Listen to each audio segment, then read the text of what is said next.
The Waste Land by Thomas Stearns Eliot. 1. The Burial of the Dead. April is the cruelest month, breeding lilacs out of the dead land, mixing memory and desire, stirring dull roots with spring rain. Winter kept us warm, covering earth in forgetful snow, feeding a little life with dried tubers. Summer surprised us, coming over the Starnberger Sea with a shower of rain. We stopped in the colonnade and went on in sunlight into the Hofgarten and drank coffee and talked for an hour. Bin gar kein Russian stam as Lithuanian as Dutch. And when we were children, staying at the Archduke's, my cousin's, he took me out on a sled, and I was frightened. He said, "Marie, Marie, hold on tight," and down we went. In the mountains, there you feel free. I read much of the night, and go south in the winter. What are the roots that clutch? What branches grow out of the stony rubbish? Son of man, you cannot say or guess, for you know only a heap of broken images, where the sun beats and the dead tree gives no shelter, the cricket no relief, and the dry stone no sound of water. Only there is shadow under this red rock. Come in under the shadow of this red rock, and I will show you something different from either your shadow at morning striding behind you, or your shadow at evening rising to meet you.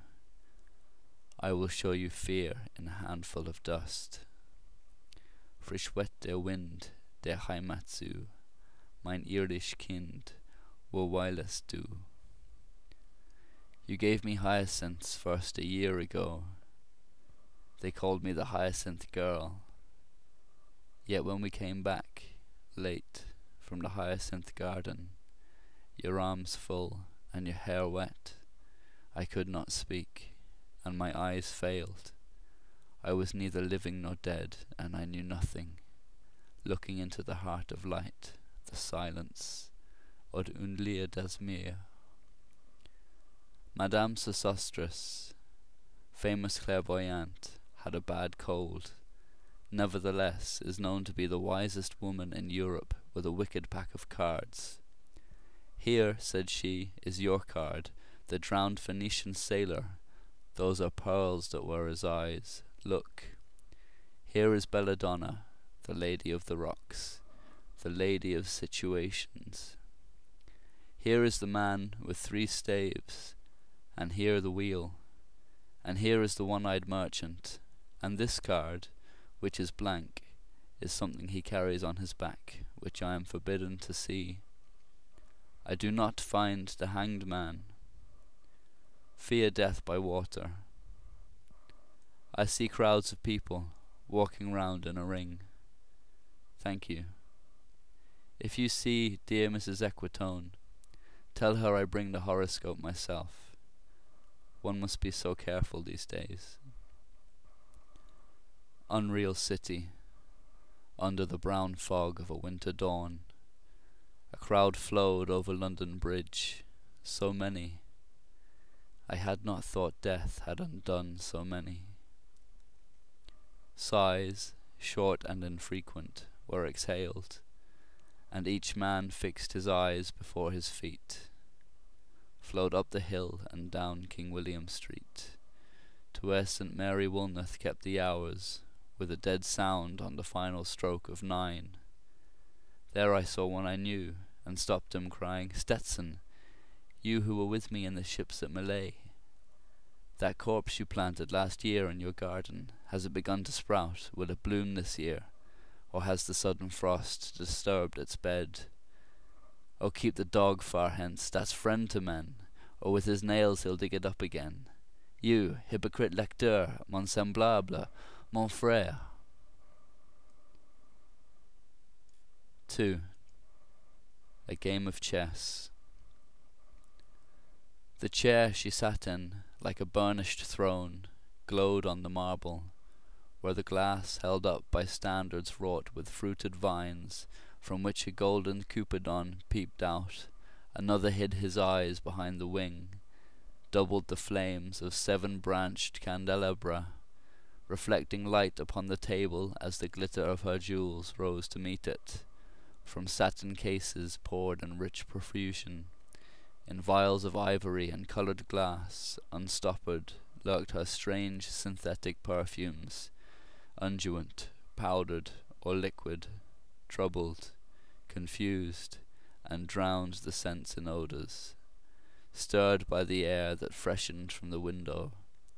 These ascended in fattening the prolonged candle flames, flung their smoke into the laqueria, stirring the pattern on the coffered ceiling.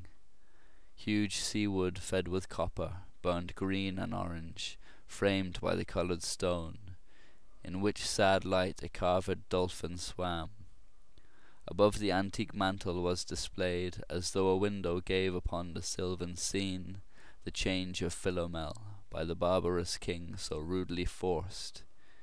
Yet there the nightingale filled all the desert with inviolable voice, and still she cried, and still the world pursues, jug jug, to dirty ears. And other withered stumps of time were told upon the walls. Staring forms leaned out, leaning, hushing the room enclosed. Footsteps shuffled on the stair. Under the firelight, under the brush, her hair spread out in fiery points, glowed into words, then would be savagely still. My nerves are bad tonight, yes, bad. Stay with me. Speak to me. Why do you never speak? Speak. What are you thinking of? What thinking? What?